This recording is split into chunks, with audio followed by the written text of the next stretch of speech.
ఈరోజు చెప్పబడినటువంటి వ్రాయబడినటువంటి ఈ లేఖనాన్ని ఎంతమంది చదివి దేవుని అర్థం చేసుకుంటున్నారు? అలా అర్థం చేసుకోవటంలే. కళలు కావాలి, దర్శనాలు కావాలి, అనుభవాలు కావాలి, భాషలు కావాలి. వాడు మాట్లాడుతున్న భాష నిజంగా దేవదూతల భాష, పరలోక భాష, అన్య భాష ఎలా తెలుసు నీకు? అసలు ఏం పట్టించుకోం, ఆరా తీయం. అది భాష అంతే, మేము వినేస్తాం అంతే. అది చర్చ్, మేము నమ్మేస్తాం. ఆయన పాస్టర్, మేము నమ్మేస్తాం. అబద్ధం చెప్పాడని మీడియా అంతా ఏకరువు పెడుతున్నా సార్, మేము నమ్మమండి. ప్రవచనాలు నిరర్ధకమవుతాయండి కొన్నిసార్లు.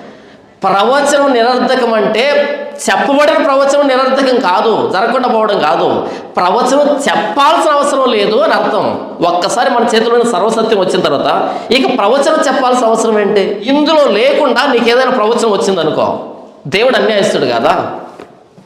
ఇందులో లేకుండా ఇప్పుడు నీకు ఏదైనా కొత్త ప్రవచనం వస్తే సార్వత్రికంగా అందరికి ఉపయోగపడేది. దేవుడు అన్యాయస్తుడు కదా. ఇది లేకముందు, సంపూర్తి కాకముందు ప్రవచనాలు అవసరమయ్యాయి.